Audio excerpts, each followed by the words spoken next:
Thank you very much, Mr. President. Ladies and gentlemen, good evening. Assalamu alaikum. Lovely to see you all here tonight. We are having a very entertaining night, are we not, with some very interesting things being said from the other side of the house tonight.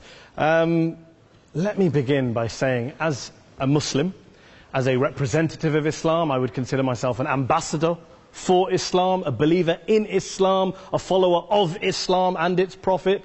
So, in that capacity, let me begin by apologizing to Anne-Marie for the Bali bombings. I apologize for the role of my religion and me and my people, for the killing of Theo van Gogh, for 7/7.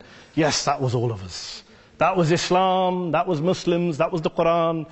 I mean, astonishing claims to make in the very first speech tonight, on a day like today, where the Conservative Prime Minister of the United Kingdom is having to come out and point out that these kind of views are anathema. And I believe you're trying to stand for the Labour Party to become an MP in Brighton.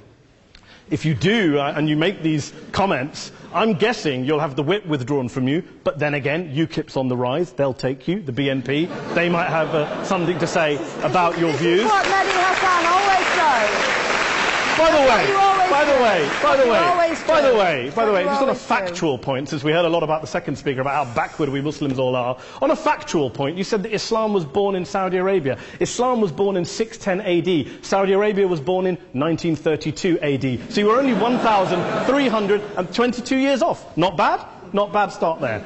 Talking of maths, by the way, a man named Al-Khawarizmi was one of the greatest mathematicians of all time, a Muslim, worked in the golden age of Islam. He's the guy who came up with not just algebra, but algorithms. Without algorithms, you wouldn't have laptops. Without laptops, Daniel Johnson tonight wouldn't have been able to print out his speech in which he came to berate us Muslims for holding back the advance and intellectual achievements of the West, which all happened without any contribution from anyone else other than the Judeo-Christian people of Europe. In fact, Daniel David Levering, the author of the Pulitzer Prize-winning historian and author of The Golden Crucible, points out that there would be no Renaissance, there would be no Reformation in Europe without the role played by Ibn Sina and Ibn Rushd and some of the great Muslim theologians, philosophers, scientists in bringing Greek texts to Europe. As for this being our university, I will leave that to the imagination as to who is our and who is there. I studied here too. An astonishing set of speeches so far making this case tonight. A mixture of just cherry-picked quotes, facts and figures, self-serving, selective, a farrago of distortions, misrepresentations, misinterpretations, misquotations. Daniel talked about my article in the New Statesman, which got me a lot of flack, where I talked about the anti-Semitism that is prevalent in some parts of the Muslim community, which indeed it is. Of course, I didn't say in that piece that it was caused by the religion of Islam. In fact, modern anti-Semitism in the Middle East was imported from, finish the sentence, Judeo-Christian Europe, where I believe some certainly bad things happened to the Jewish people. In fact, Tom Friedman, Jewish-American columnist in the New York Times, told me in this very chamber last week that he believed, had Muslims been running Europe in the 1940s, 6 million extra Jews would still be alive today. So I'm not going to take lessons in anti-Semitism from someone who's here to defend the Judeo-Christian values of a continent that murdered 6 million Jews. Moving swiftly on. Yes. Absolutely. Well, I'm about to make that point. No, I'm about to make that point. You're right. I agree with you 110%. That is my point. I don't think Europe is evil or bad. I'm a very proud European. I don't want to judge Europe on that basis, but if we're going to play this gutter game where we pull out the Bali bombing and we pull out examples of anti-Semitism in the Islamic community, then of course I'm going to come back and say, well, hold on. I mean, look, let's be very clear. Daniel here was a last-minute replacement for Douglas Murray, who had to pull out. And Douglas and I have a well-documented differences, but to be fair to Douglas, as to be fair to Anne-Marie and to Peter, atheists.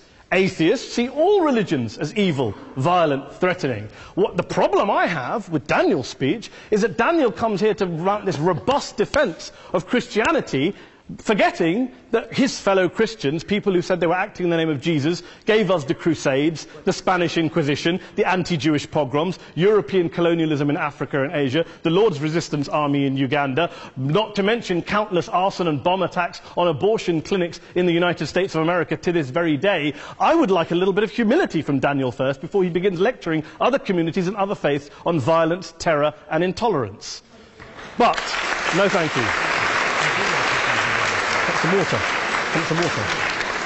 But I would say this, to address the gentleman's very valid point here, I'm not going to play that game. I don't actually believe that Christianity is a religion of violence and hate because of what the LRA does in Uganda or what Crusaders did to Jews and Muslims in Jerusalem when they took back the city in the 12th or 13th or whatever century it was.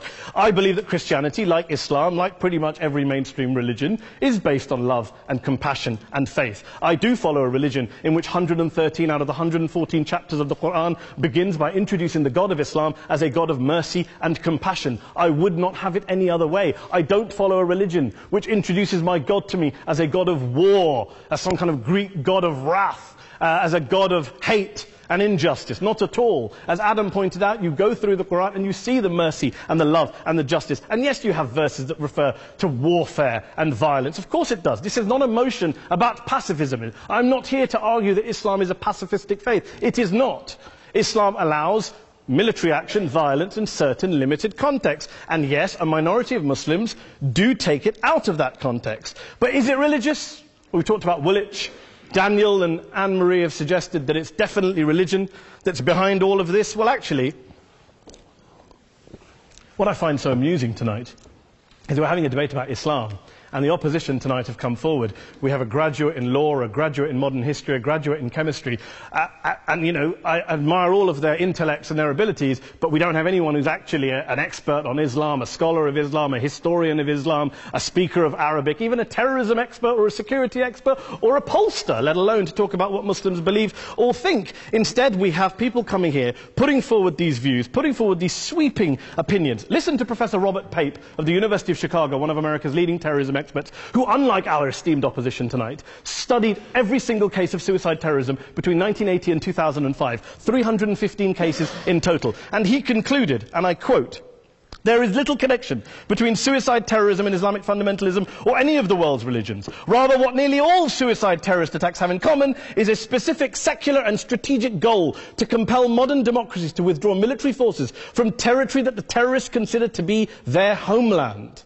And the irony is, when we talk about terrorism, the irony is that the opposition and the Muslim terrorists, the Al-Qaeda types, actually have one thing in common. Because they both believe that Islam is a warlike, violent religion. They both agree on that. They have everything in common. Osama bin Laden would be nodding along to everything he's heard tonight from the opposition side. He agrees with them. The problem is that mainstream Muslims don't. The majority of Muslims around the world don't. In fact, a gentleman here started quoting all sorts of polls. Gallup carried out the biggest poll of Muslims around the world, of 50,000 Muslims in 35 countries. 93% of Muslims rejected 9/11 and suicide attacks. And of the 7% who didn't, they all, when polled and focus grouped, cited political reasons for their support for violence, not religious reasons. And as for Islamic scholars and what they say, well, Daniel talks about our University of Oxford. We'll go down to Oxford's Centre for Islamic Studies, get hold of a man named Sheikh Afifi al-Akiti, who is a massively well-credentialed and well-respected Islamic scholar, who has studied across the world, who in the days after 7/7 published a fatwa denouncing terrorism in the name of Islam, calling for the protection of all non-combatants at all times, and describing suicide bombings as an innovation with no basis in Islamic law. Go and listen to Sheikh Tahir al-Qadri, one of Pakistan's most famous Islamic scholars, who published a 600-page fatwa condemning the killing of all innocents and all suicide bombings unconditionally without any ifs or buts. There's nothing new here. This is mainstream Islam, mainstream scholarship, which has said this for years. You don't go out and kill people willy-nilly in the high street or anywhere else, on a bus or a mall, based on verses of the Quran that you cherry-pick without any context, any understanding, any interpretation, or any commentary. Point of information. Please. Well, it doesn't happen, apparently.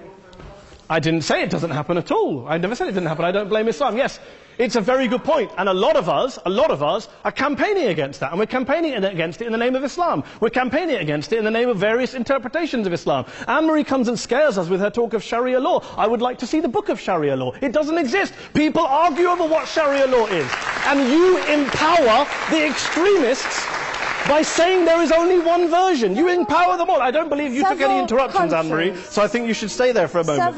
Here's what we're dealing with. Here's what we're dealing with. We are dealing, I took your point. Here we are dealing with a 1400-year-old global religion, followed by 1.6 billion people in every corner of the world, a quarter of humanity, of all backgrounds, cultures, ethnicities. And yet the opposition tonight wants to generalize, stereotype, smear in order to desperately win this debate. And here's my question, if we're going to generalize and smear. If, okay, people say yesterday's bombers, and we've got to be careful, there's a trial going on, were yesterday's attackers, motivated by Islam? Big debate. I don't believe they were. Let's say they were. Let's say Faisal Shahzad, the Times Square bomber, was motivated by Islam. Let's assume, for sake of argument, that Richard Reeves, the shoe bomber, was motivated by Islam. If Islam is responsible for these killings, if Islam is what is motivating these people, and Islam is therefore not a religion of peace, a religion of war, then ask yourself this question: why aren't the rest of us doing it? Why is it such a tiny minority of Muslims are interpreting their religion in the way that the opposition claim they are? Let's assume there are 16,000 suicide bombers in the world. There aren't. Let's assume there are for the sake of argument. That's 0.001% of the Muslim population globally. What about the other 99.99% of Muslims who the opposition tonight either ignore or smear? The reality is that the rest of us aren't blowing ourselves up tonight. The reality is that the opposition came here tonight not worried about the fact that me and Adam might pull open our jackets and blow ourselves up tonight because we're followers of a warlike warrior religion which wants to take over Europe and Daniel's university. The issue is this. The issue is this. Unless the opposition can tell us tonight, and Peter Atkins is here, one of our great atheist intellectuals, can tell us tonight, can answer this question tonight: why don't the vast majority of Muslims around the world behave as violently and aggressively as a tiny minority of politically motivated extremists? Then they might as well give up and stop pretending they have anything relevant to say about Islam or Muslims as a whole. Ladies and gentlemen, let me just say this to you. Think about what the opposite of this motion is.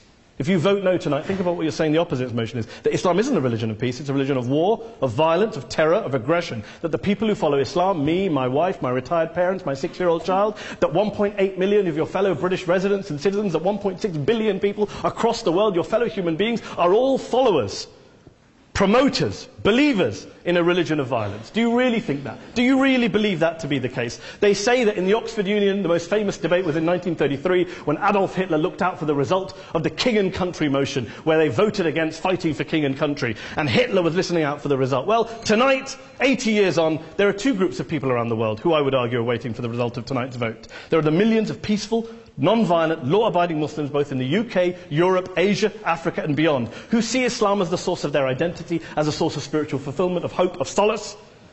And there are the phobes, the haters, the bigots out there who want to push the clash of civilizations, who want to divide all of us into them and us and ours and their. Ladies and gentlemen, I urge you all not to fuel the arguments of the phobes and bigots. Don't legitimize their divisions. Don't legitimize their hate. Trust those Muslims who you know, who you've met, who you hear, who don't believe in violence, who do want you to hear the peaceful message of the Quran as they believe it to be taught to the majority of Muslims, the Islam of peace and compassion and mercy, the Islam of the Quran, not of Al-Qaeda. Ladies and gentlemen, I beg to propose this motion to the House. I urge you to vote yes tonight. Thank you very much for your time.